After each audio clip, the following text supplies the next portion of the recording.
Four of rock's greatest composers came from just two bands. On Kinks and Beats Daily, we take a look at the songs and albums that exemplify the highlights of John Lennon, Paul McCartney, Ray Davies, and George Harrison. Hello. Welcome to episode 5 of Kinks and Beats Daily. I'm Tony Fry, your host, and I'm glad you're joining me today. Happy Friday if you're listening to this in real time. Today we're going to talk about one specific version of a Beatles classic that is different than any other version. And we're talking about the song Let It Be, which was primarily a Paul McCartney jam, if not entirely. John later claimed that it was entirely Paul, but we can't know for sure. And we're specifically talking about the version that appeared on the Let It Be album. Okay, there are a ton of different mixes of this song that have been officially released for various reasons. The sessions that produced Let It Be began, they were called the Get Back sessions. They began in early 1969, and it was supposed to be a return to just being a live band in the studio that would culminate in a live performance somewhere. And because of that, there was a lot of jam sessions. There was a lot of retakes and stuff like that because they weren't doing the overdub. So the band had to get it right. And so there was this, and it was being filmed for a movie. So they had to, keep going back and doing things over as they fleshed out the meat and potatoes of this song. The song is a classic. It was a number one hit. Everybody knows it. It's one of the Beatles' most famous songs ever. It's been covered 1,000 times. There's not much you can say about the song itself. It's a simple tune over simple chord progressions. It's beautiful. The words are nice. Okay, great. It's Let It Be. Excuse me. The single was released March 6th, 1970. The album was released May 8th, 1970. Now, the thing to note here is that the single was produced by George Martin, who had, to that point, produced everything the Beatles had touched. The album, however, was released by Phil Spector. And Phil Spector edited the form a little bit, so the album version is a hair longer. He bumped up the strings, so they were more prevalent. He bumped up the background vocals, so they're more prevalent. But most importantly to today's conversation, he chose what is arguably George Harrison's finest guitar solo. And I say that reluctantly because I could name 5 or 6 different guitar solos that deserve to be considered his best. But Phil Spector did a lot wrong with the whole Let It Be album. He did some wrong with this particular song. I don't like... you hear in the beginning, when it's quiet and soft, you hear Ringo's hi-hat doing 16th note subdivisions. It's not actually Ringo. Ringo's just hitting the hi-hat on the beat once. And you can hear that in the single version. And Phil Spector added a delay effect to give it the illusion that he was playing 16th notes. But the delay is not perfect, and so the 16ths don't always match in time. So that's always just been something that irritated me. And I'm not crazy. I prefer the more stripped version that we hear on the single, that where the strings are a little bit lower in the mix and there's not as many background vocals and stuff. But what he did do right was this guitar solo. To my count, there are 4 different guitar solos available on official releases. And this is just on record. I'm not counting anything that's seen in the movies. Obviously, I'm not counting bootleg versions because there are a ton of bootlegs from this period because there was so much material recorded, hundreds of hours of material recorded. So there's the Let It Be album, which we're talking about today. There's the Let It Be single, which includes a completely different guitar solo. There's the Let It Be naked version, which came out, I believe, in 2003. And what that did was it was Paul's attempt to rewrite the production of this album and strip back all the Phil Spector stuff. And they flew in for that one a completely different guitar solo. So they didn't go back to the same solo they used on the single. They just, this is a completely new song with a different single, completely different mix. I actually really like the Let It Be Naked mix, but I'm not a big fan of the guitar solo. And then there's the Anthology 3 guitar solo, which is the fourth one on this list. All of the three that aren't on the album feature a more affected guitar solo.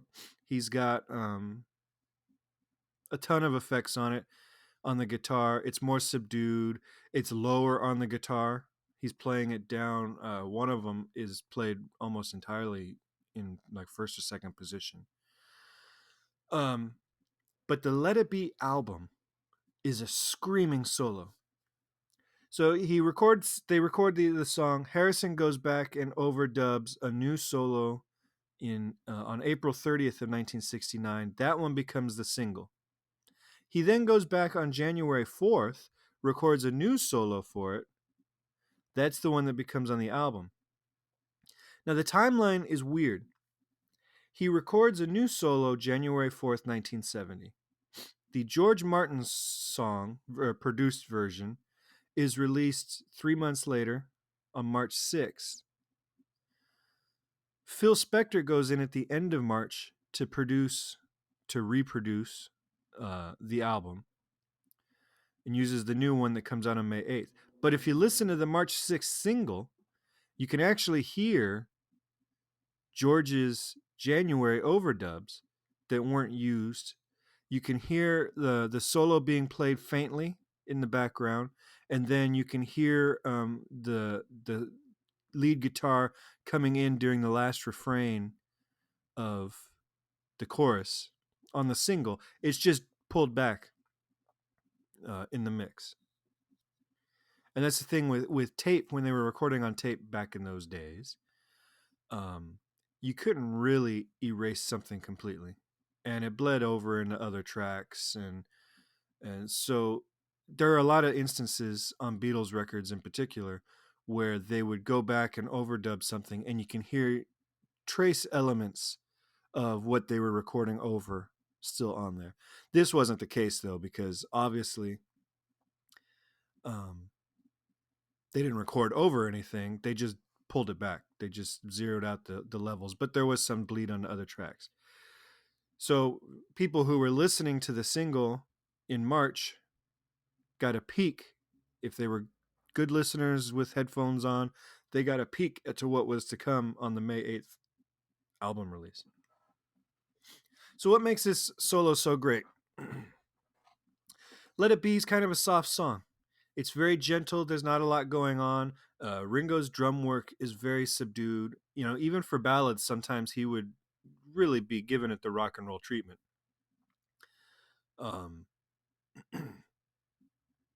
The strongest part of this song is Billy Preston's organ, which adds a little, oomph to the mix.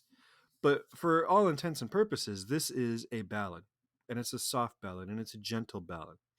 And then on the album version, Harrison comes in with this screaming solo. The guitar tone is loud and overdriven, but not to the point of distortion. But this is not just a plug into the amp and play solo. He is cranking it, and you can tell in the studio this was recorded loud. And it's higher on the guitar than some of the other solos were. And there's it's basically a blues solo over non-blues changes, because he bends in and out of notes, and the vibrato that he uses just makes that guitar scream. And it's such a stark contrast to everything in the song leading up to it.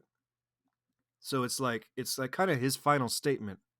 as a Beatle, where he was, just like laid it all out there and was like, "Yeah, you wrote a pretty song, but I'm still the lead guitar player for the greatest rock band of all time."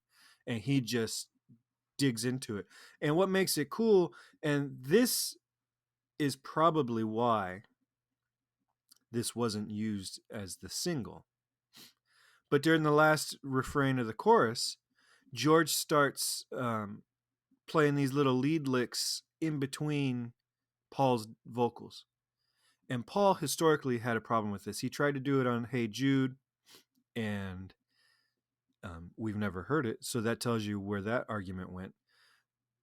And then it was actually the source of the now famous argument during the Let It Be sessions, where George says, "I'll play whatever you want me to play, or I won't play at all. Whatever will make you happy." That was, they weren't talking about Hey Jude, but he was referring to their arguments about Hey Jude just a few months prior. So the reason I think that the single has the inferior solo is because Paul didn't want it. It's got nothing to do with George Martin. Paul didn't want it on there. Um, and I think that was a mistake. And if I'm wrong, and it was all George Martin, it was a mistake on George Martin's part. Now, what kind of mistake is it? Well, the single was the highest uh, chart debut in the Beatles' history. It debuted at number 6, which was the highest at the time. It went on to be number 1. It cemented a whole bunch of records for the band. They tied Elvis with most consecutive years to chart a number 1 hit. Lennon and McCartney became the first songwriting duo to have 7 consecutive years of a number 1 hit. I mean, it did fine with the inferior solo, but it was a mistake. And so what I want you to do, and I'm going to say this time and time again, I think it's the best way to experience music nowadays, because very few of us have real good audio equipment at home. The days of having a record player or stereo system that was a piece of furniture are gone. And we're listening, streaming on our phones with earbuds connected via Bluetooth.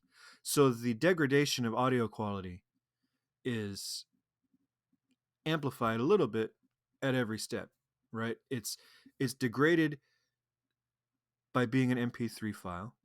Then it's degraded by being streaming. Then it's degraded by being sent through Bluetooth. Then it's degraded by being on little tiny earbud headphones. So you're not really experiencing music at its full power.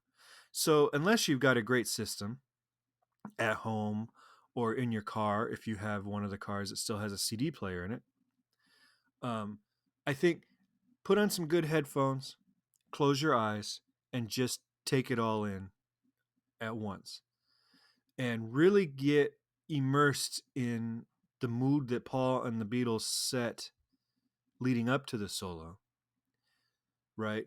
Let yourself embrace that softness and that calm, and then just take in George's solo. I mean, if it doesn't send chills down your spine, I don't think you're as musically inclined as you think you are, because it is a an amazing piece of composition, production, guitar tone, technique. It's got everything you want in a quality guitar solo. And anybody, and this doesn't happen much, but you do get people.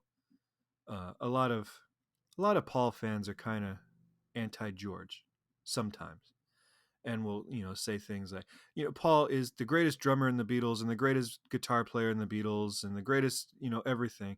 And it's just not the case. George Harrison was the best guitar player in the Beatles, hands down. And this guitar solo, nobody else in the band would have produced something as good as this, with the finesse and the touch. So I want you to just listen to the album version, the 1970 album, not the single, not the past masters, not the anthology version, not the Let It Be Naked version, not a bootleg version that you might have laying around. Listen to the album version produced by Phil Spector with what I believe to be the best George Harrison guitar solo until I make that claim about another solo in a future podcast. All right. I wish I could play it for you right here. I know I mentioned that before, but it would just help. All right. That wraps up today. Tomorrow's Saturday. We're not going to update on the weekends. This is going to be Monday through Friday, kind of daily, your work day. Monday, we're going back to the Kinks and a song that has been ripped off by some pretty famous bands. Okay. Swing by iTunes. This podcast is now available on iTunes and the Google Play Music. And we're still waiting on Google Podcasts, but that whole process is goofy. It's also available in other places that you download your podcasts. But go to Apple. That was a real well said, Tony. Go to Apple Podcasts. Leave us a 5-star rating and a review. I know you're tired of hearing podcasters say it. I'm already tired of saying it, and it's only the 5th episode. But it does help us, and the more listeners we get, the more of these we can do. And we want to keep doing them. I did the math. If I just do the Beatles released versions, none of the solo stuff, if I just do the Beatles, this podcast is going to take 2 years to complete. At the current rate of every other day doing a Beatles. And then that doesn't even include the fact that the Kinks recorded for like 35 years. So we want this to last a long time. So go to Apple and leave us a review and a good rating. All right. I will see you guys on Monday. Have a great weekend and enjoy listening to Let It Be, the album version, and that great George guitar solo.